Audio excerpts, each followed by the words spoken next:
एक कमरा में अगर 5 का सिक्का गिरा दिया जाए, लाइट बंद कर दिया जाए, तो क्या आप उसे उठा सकते हैं? नहीं उठा सकते। इसका मतलब आपकी आंखों में प्रकाश नहीं है। अगर प्रकाश रहता तो आप उठा लेते। इसका मतलब मुझे आंखों से दिखाई नहीं देती है, हमें तो प्रकाश से दिखाई देती है। आप लोग जब सड़कों पे चलते हैं तो कोई आपको है ना डांट देता है कि तुझे आंख से दिखाई नहीं देता है। उसे क्या मालूम कि आंख से दिखाई ही नहीं देता है, दिखाई तो प्रकाश से देता है। सही बात है कि नहीं? तो आते हैं बेटा, प्रकाश यह एक प्रकार की ऊर्जा है जिसकी उपस्थिति में हम किसी वस्तु को देख सकते हैं। प्रकाश नहीं रहेगा तो हम कोई भी वस्तु को नहीं देख सकते हैं। प्रकाश की उपस्थिति में ही कोई वस्तु को हम देख सकते हैं। ठीक है, चलिए। प्रकाश विद्युत चुंबकीय तरंग को स्वभाव के अनुप्रस्थ है। यह विद्युतीय रूप से उदासीन होता है। मैंने प्रकाश विद्युतीय रूप में क्या होता है? उदासीन होता है। प्रकाश के चलने के माध्यम की आवश्यकता नहीं है। सर, प्रकाश के चलने की कोई रास्ता नहीं है। भाई जिधर मन करेगा उधर निकल जाएगा। हम टॉर्च जलाएंगे, किधर जा रहा है कोई रोशनी, तो प्रकाश के चलने की कोई माध्यम नहीं है। हम टॉर्च जलाएंगे, जिधर रोशनी है उधर फैल जाएगा। जिधर करेंगे इधर फैल जाएगा, इधर करेंगे इधर फैल जाएगा। ठीक है, चलिए आते हैं। निर्वात में प्रकाश की वेग सबसे अधिक होता है 3 × 10⁸ मीटर प्रति सेकंड होता है। यह निर्वात में होता है। एग्जाम में पूछ देता है। जब प्रकाश एक माध्यम से दूसरे माध्यम में जाती है तो उस तरंगों तथा वेग बदल जाता है, किंतु उसकी आवृत्ति नहीं बदलती है। जब एक माध्यम से दूसरे माध्यम में जाएगा तो क्या होगा? उसका क्या बदल जाएगा बेटा?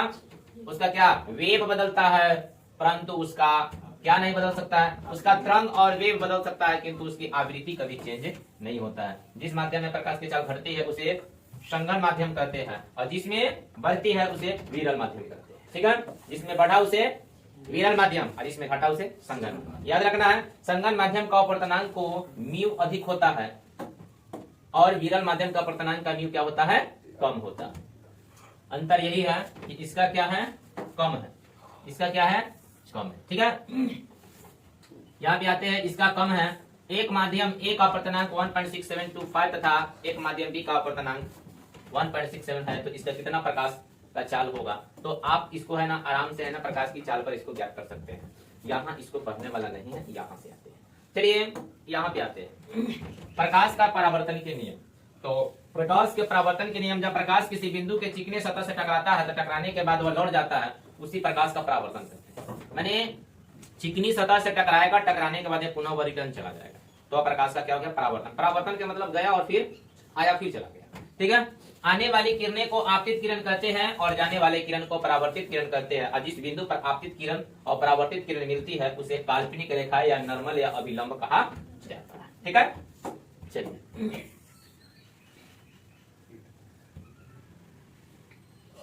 अब करेंगे आपतन कोण। समझना है, आपतन कोण, आपतित किरण और अभिलंब के बीच के कोण को आपतन कोण कहते हैं, और परावर्तन कोण, परावर्तित किरण और अभिलंब के बीच के कोण को परावर्तन कोण कहते हैं। प्रकाश के परावर्तन के नियम।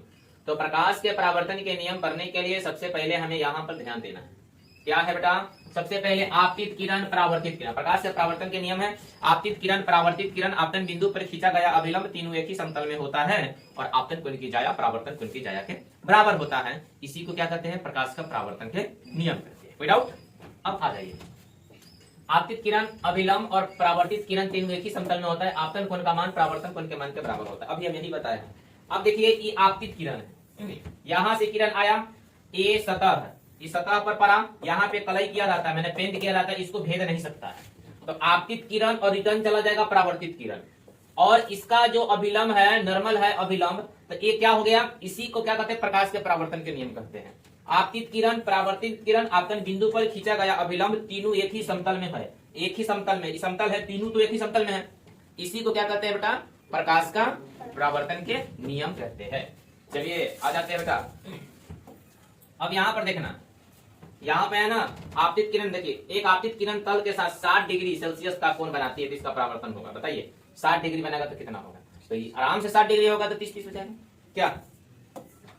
अब आते हैं बेटा, दर्पण के पीछे कलई किया जाता है, हम पढ़ाए हैं।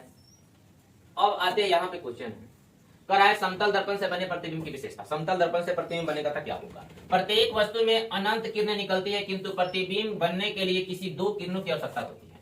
किरण तो अनंत निकलेगा, प्रतिबिंब बनने के लिए 2 किरण की आवश्यकता होती है। प्रतिबिंब वहां बनता है जहां किरणें एक दूसरे से काटती है, इससे प्रतीक होती है। जहां किरणें वास्तव में एक दूसरे को काटती है उसे वास्तविक प्रतिबिंब कहते हैं। और जहां काटती हुई प्रतीक होती है उसे काल्पनिक प्रतिबिंब कहते हैं। अपनी भाषा में बता रहे हैं।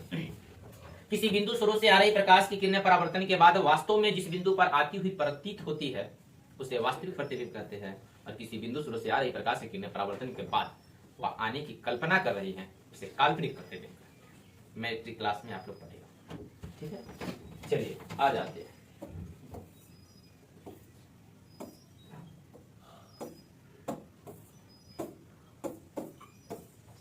देखिए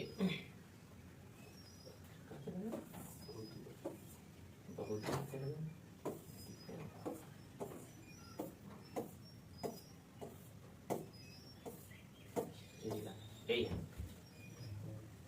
देखिए समतल दर्पण से आभासीय प्रतिबिंब का बनना। समतल दर्पण है, आभासीय प्रतिबिंब कैसे बनता है? कहने का मतलब है कि जब प्रतिबिंब बनेगा तो आप देखिए जब यहाँ से इस तरह चला जा रहा है, यहाँ से इस तरह चला जा रहा है, तो बीच में क्या होगा, आई आर आधा हो जा रहा है। समतल दर्पण से क्या आभासीय प्रतिबिंब, हम यहाँ पर इस तरह की कल्पना कर रहे हैं कि यहाँ पर प्रतिबिंब बन रहा है।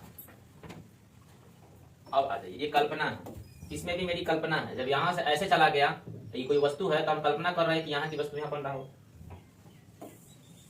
समतल दर्पण में अपना पूरा प्रतिबिंब देखने के लिए हमें लंबाई के आधे लंब का दर्पण लेते हैं। यदि दर्पण का थीटा पर घुमाया जाए तो प्रतिबिंब 2 थीटा पर घूम जाता है, ठीक है। यदि कोई व्यक्ति भी वेग के दर्पण की ओर आ रहा है तो प्रतिबिंब उसको 2v वेग से आता हुआ दिखाई देगा। v वेग से आप किसी को देखिएगा शीशा में, आईना में से देखिएगा, वो एक डेग चलेगा तो आपको 2 डेग से होते हुए दिखाई देगा, ठीक है। वस्तु दर्पण की जितनी दूरी पर रखी जाती है उतने ही दूरी पर उसका प्रतिबिंब बनता है।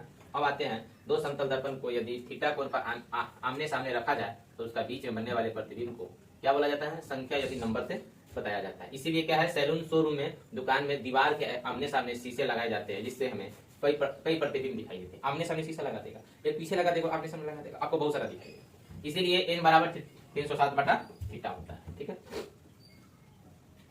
चलिए यहाँ n का मान मैथमेटिक्स दिया है, यहाँ से देखिए क्वेश्चन, यहाँ से यदि दोनों समानांतर थीटा कोण हो तो प्रतिबिंब अनंत होगा। पेरिस्कोप में 45 डिग्री का एंगल पर परावर्तन होता है। पेरिस्कोप में कितना, 45 डिग्री। पनडुब्बी जल से बाहर निकालने के लिए पेरिस्कोप का प्रयोग किया जाता है। अब आते हैं बेटा ध्रुव क्या है, तो गोलीय दर्पण के बीच के भाग को ध्रुव कहते हैं। यहाँ पर देखो ये है ना गोलीय भाग, इसके बीच का ध्रुव है हमेशा। अब आते हैं वक्रता। अब क्या करते हैं बेटा, गोलीय दर्पण के जिस गोले का भाग होता है उस केंद्र को वक्रता केंद्र कहते हैं। यहाँ पर पहले ध्रुव था, यहाँ से हम खींचते हैं, अभी वक्रता केंद्र होता है। और वक्रता त्रिज्या क्या होगा, केंद्र के ध्रुव के बीच की दूरी को वक्रता केंद्र। अब यहाँ से यहाँ के डिस्टेंस को नाप लेंगे। अब आते हैं फोकस दूरी, तो वक्रता त्रिज्या के आधी को फोकस दूरी कहते हैं। अब बताइए यहाँ से लेकर यहाँ है, यहाँ से लेकर यहाँ है, इसके बीच की दूरी को F बराबर R/F, यहाँ पर जैसे ही निकालेंगे तो F बराबर R/2, क्योंकि हमने पढ़ा है कि वक्रता त्रिज्या के आधी को फोकस दूरी कहते हैं। मैंने यहाँ पर है ना R आधा है, F बराबर R/2, R क्या हुआ, आधा हुआ।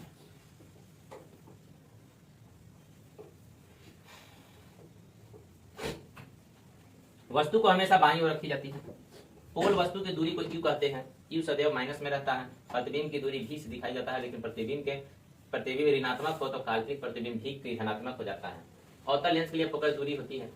किरणें को हमेशा बाईं ओर रखी जाती है। अनंत में आने वाली किरणें मुक्त अक्ष के समानांतर होता है, और प्रतिबिंब बनने के लिए किन्हीं 2 किरणों की आवश्यकता होती है। हमने पढ़ा है इसको क्या, एक किरणें का मुख अक्ष के समानांतर लाए गए ध्रुवों को किरणों को ध्रुव लगा, यहाँ पर ये प्रतिबिंब यहाँ से देखना है। जब वस्तु अनंत पर रखे हो तो यहाँ देखना, जब वस्तु अनंत पे रखे तो याद रखना है बेटा नोट में, जब प्रतिबिंब वक्रता त्रिज्या और ध्रुव के बीच में हो तो वह कैसा दिखाई देगा, छोटा दिखाई देगा। कैसा दिखाई देगा, छोटा।